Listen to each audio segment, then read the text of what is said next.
Assalamualaikum warahmatullahi wabarakatuh. Perkenalkan, nama saya Siti Nur Fajriani Khairunisa. NPM saya 1935 165 165 165 99 dari Ilmu Komunikasi jurusan Jurnalistik. Nah, di sini saya akan menjelaskan tentang identitas diri, sosial, dan budaya. Nah, di sini saya akan menjelaskan tentang identitas diri terlebih dahulu. Ada yang udah tahu belum sih tentang identitas diri? Jadi, identitas diri adalah kesadaran akan diri sendiri yang bersumber dari observasi dan penilaian, yang merupakan semua aspek konsep diri sebagai suatu kesatuan yang utuh. Nah, selanjutnya identitas diri adalah komponen dari konsep diri yang memungkinkan individu untuk memelihara pendirian yang konsisten, dan karenanya memungkinkan seseorang untuk menepati posisi yang stabil di lingkungannya. Konsep diri terdapat dua, yaitu yang pertama konsep diri positif dan yang kedua konsep diri negatif.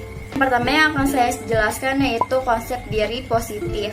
Dasar konsep diri positif bukanlah kebanggaan yang besar tentang diri, tetapi lebih pada penerimaan diri dan sama sekali tidak mengarah pada keangkuhan atau keegoisan. Seseorang dengan konsep diri positif dapat menerima dirinya sendiri karena ia mengenali dirinya dengan baik sekali. Tidak seperti konsep diri yang terlalu kaku atau tidak stabil. Konsep diri positif ini bersifat stabil dan bervariasi. Tidak ada informasi yang merupakan ancaman bagi dirinya sendiri, sehingga ia dapat menerima semua fakta tentang dirinya. Orang dengan konsep diri positif memiliki evaluasi diri yang positif pula, karena ia dapat menerima keseluruhan dirinya secara apa adanya. Tidak berarti bahwa ia tidak pernah kecewa terhadap diri sendiri dan gagal. Dengan menerima dirinya sendiri, ia dapat menerima diri orang lain. Selanjutnya, konsep diri negatif. Individu yang memiliki konsep diri yang negatif mengalami kesulitan dalam menerima dirinya sendiri, sehingga menyebabkan buruknya penyesuaian pribadi dan penyesuaian sosial pada diri mereka.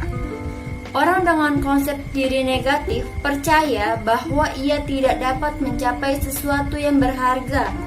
Kepercayaan ini membuat ia benar-benar tidak dapat mencapai sesuatu apapun yang berharga. Kegagalan ini merusak harga dirinya yang sudah rapuh sehingga menyebabkan kekakuan atau ketidakteraturan konsep diri yang lebih parah. Dalam bentuk ekstrimnya, ciri konsep diri negatif adalah pengetahuan yang tidak tepat tentang dirinya sendiri, pengharapan yang tidak realistis, dan harga diri yang rendah. Selanjutnya, identitas sosial. Identitas sosial adalah persamaan dan perbedaan, soal personal dan sosial, soal apa yang kamu miliki secara bersama-sama dengan beberapa orang, dan apa yang membedakanmu dengan orang lain. Ketika kita membicarakan identitas, di situ juga kita membicarakan kelompok. Identitas sosial merupakan bagian dari konsep diri seseorang yang didasarkan pada identifikasinya dengan sebuah bangsa, kelompok etnis, gender, atau afiliasi sosial lainnya. Identitas sosial sangat penting karena mereka memberi kita perasaan bahwa kita memiliki tempat dan kedudukan dalam dunia. Tanpa identitas sosial, kebanyakan dari kita akan merasa seperti kelereng yang mengelinding bebas dan tanpa saling terkait antara satu dengan yang lain dalam semesta. Selanjutnya, identitas budaya. Identitas budaya yang terbentuk dalam kehidupan suatu masyarakat akan mempengaruhi persepsi diri setiap anggota dalam masyarakat. Bagaimana mereka memandang diri mereka, bagaimana mereka bersikap, bertingkah laku, sangat dipengaruhi oleh identitas budaya mereka sendiri. Identitas budaya yang terbentuk dalam kehidupan suatu masyarakat terbentuk melalui beberapa tahapan. Tetapi sebelum itu, kita membahas tentang tahap pembentukan identitas budaya ini. Terlebih dahulu, kita harus memahami secara tepat tentang identitas budaya. Karena kerap kali terjadi pemahaman tentang identitas budaya itu dikacaukan dengan pengertian identitas sosial. Identitas memiliki kedalaman pengaruh dalam proses komunikasi antar budaya.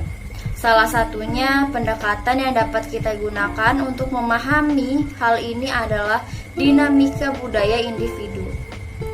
Dinamika budaya individu digunakan untuk menguji isu-isu yang timbul ketika kita menghadapi orang yang kita tidak tahu identitasnya.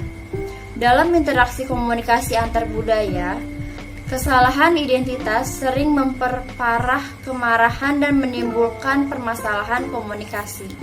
Sekian penjelasan materi tentang identitas diri, identitas sosial, dan identitas budaya dari saya. Jika ada kesalahan mohon dimaafkan. Terima kasih.